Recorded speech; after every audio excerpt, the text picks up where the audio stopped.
Hello guys, this is अंकुर। आज फिर मैं आपके सामने लेकर आया हूँ एक नई वीडियो, नई जानकारी के साथ। आपको आज बताऊंगा कि कैसे आप इस वीडियो को देखकर अपने इन्वेस्टमेंट प्लान्स को, अपनी लाइफ को, अपने आगे आने वाले फ्यूचर को कैसे ब्राइट कर सकते हैं। इस वीडियो को आखिरी तक देखिएगा, आपको बहुत सी इन्फॉर्मेशन मिलेंगी। आगे बढ़ते हैं। आपको म्यूचुअल फंड में इन्वेस्टमेंट करना चाहिए, आपको इंश्योरेंस पॉलिसीज़ में इन्वेस्टमेंट करना चाहिए, आपको बॉन्ड्स में इन्वेस्टमेंट करना चाहिए। इसके अलावा आपको जो इन्वेस्टमेंट करना चाहिए वो प्रॉपर्टी में इन्वेस्टमेंट करना चाहिए।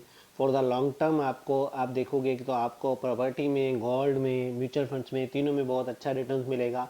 इंश्योरेंस आपको आपकी लाइबिलिटीज़ कवर करने के लिए होता है। इंश्योरेंस आपकी फैमिली की लाइबिलिटीज़ कवर करने के लिए होता है। कैसे आप अपनी फैमिली की लाइबिलिटीज़ को कवर कर सकते हो, कैसे आप आने वाले टाइम में अपने बच्चों को, अपने फैमिलीज़ को कैसे सिक्योर रख सकते हो, इसके लिए आप इन्वेस्टमेंट कर सकते हो।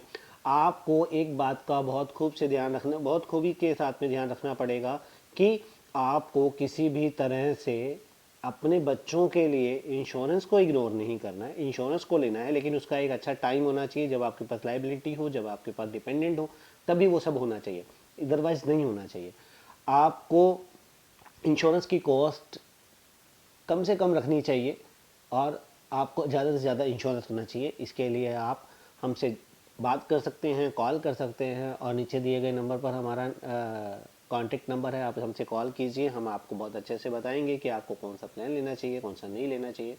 इसके अलावा आपको म्यूचुअल फंड्स के अंदर जाना चाहिए, फॉर द लॉन्ग टर्म नहीं, फॉर द शॉर्ट टर्म भी अगर आप जाना चाहें तो आप जा सकते हो। 5 से 7 साल के पीरियड के लिए भी आप जा सकते हो, और मोर देन इसके लिए भी जा सकते हो। आपको किसी भी तरह से किसी भी टाइम पर पैसे की रिक्वायरमेंट होती है म्यूचुअल फंड से तो आप निकाल सकते हो, लेकिन इंश्योरेंस पॉलिसी से आप नहीं निकाल सकते हो। उसके अंदर और प्रोसीजर होता है, उसके अंदर और सरेंडर चार्जेस होते हैं। इसके अलावा आप पैसा अगर आपके पास ज़्यादा है तो रियल एस्टेट में आप प्रॉपर्टी बाय कर सकते हो, लेकिन प्रॉपर्टी बाय करने से पहले आपको एक चीज़ का बहुत अच्छे से ध्यान रखना होगा कि प्रॉपर्टी आप जो बाय कर रहे हो, अगर इन्वेस्टमेंट पर्पज से कर रहे हो तो आपके पास 80% तक, एटलीस्ट 80% तक का इन्वेस्टमेंट खुद का होना चाहिए, ना कि लोन का होना चाहिए। 20% अगर उसमें लोन चल रहा है तो इट्स ओके, लेकिन अगर आप प्रॉपर्टी अपने लिए रहने के लिए बाय कर रहे हो और एक इमोशनल से, एक साइकोलॉजिकली, एक सेंटिमेंट जुड़े होते हैं प्रॉपर्टीज़ के साथ में तो आप, मैं मानता हूँ कि आप 50% 60% तक का लोन भी लेते हैं तो चलता है, लेकिन उसको प्लानिंग के साथ में। 40% आपका जो लोन अमाउंट होता है, सॉरी, 40% जो आपका डाउन पेमेंट अमाउंट होता है वो आपके पास होना चाहिए। आप तभी प्रॉपर्टी बाय करने की सोचिए। अगर नहीं है तो उस कॉर्पस को बनाएं पहले। उस कॉर्पस को आप एसआईपी के थ्रू बना सकते हैं, इसको, उस कॉर्पस को आप म्यूचुअल फंड्स के थ्रू बना सकते हैं, लेकिन बना सकते हैं। वो कैसे बनाया जा सकता है, इसके ऊपर भी एक बहुत अच्छी स्टडी है, हमारी रिसर्च है। हमारी टीम आपसे, अगर आप इसके बारे में जानना चाहते हैं तो आप हमसे नीचे नंबर दिए गए नंबर पर कॉल कीजिए। हमारी टीम है जो इसके ऊपर पूरा आपको डिटेल में बताएगी और आपके साथ में कोऑर्डिनेट करके आपको पूरा का पूरा सॉल्यूशंस दिया जाएगा। लेकिन 40% आपके पास होना चाहिए। 40% से अगर कम है आपके पास तो आपको प्रॉपर्टी बाय नहीं करनी चाहिए। तब तक आपको सिर्फ इन्वेस्टमेंट करनी चाहिए, आपको वो कॉर्पस बनाना चाहिए। कॉर्पस कॉर्पस तभी बनता है जब आप उसमें इन्वेस्टमेंट अच्छी जगह करते हैं।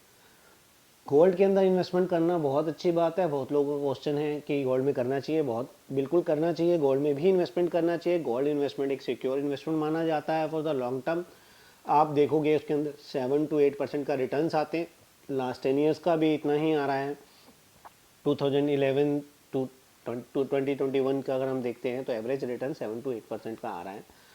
और गोल्ड को हम लोग फिजिकल में नहीं लेना चाहिए। गोल्ड को ईटीएफ में या आपको स्वर्ण बॉन्ड के थ्रू ही लेना चाहिए। गोल्ड आपके लिए बहुत अच्छी इन्वेस्टमेंट साबित होगी अगर आप फिजिकल ना जाएं, स्वर्ण बॉन्ड के थ्रू या ईटीएफ के थ्रू जाएं, या फिर आप एसआईपी के थ्रू भी ले सकते हैं। उसको थोड़ा थोड़ा अमाउंट में आप गोल्ड इकट्ठा कर सकते हैं। तो आज की वीडियो इतनी ही। आपको इसके आगे की जानकारी के लिए, इसके आगे की जानकारी कुछ भी चाहिए हो तो आप नीचे से दिए गए नंबर पर कॉल कीजिए। आपको हम बताएंगे कि कैसे करना चाहिए। आपको इन्वेस्टमेंट्स के लिए, आपको कुछ भी इन्वेस्टमेंट की जानकारी चाहिए, आप कॉल कर सकते हैं। हमारी टीम आपसे कोऑर्डिनेट करेगी, आपके प्रॉब्लम्स का सोल्यूशन देगी। Thank you. अगली वीडियो के लिए इंतज़ार कीजिए और इस चैनल को सब्सक्राइब जरूर कीजिएगा और शेयर जरूर कीजिएगा ताकि हमारा मोटिवेशन बना रहे और हम आपको वीडियोस देते रहें। Thank you.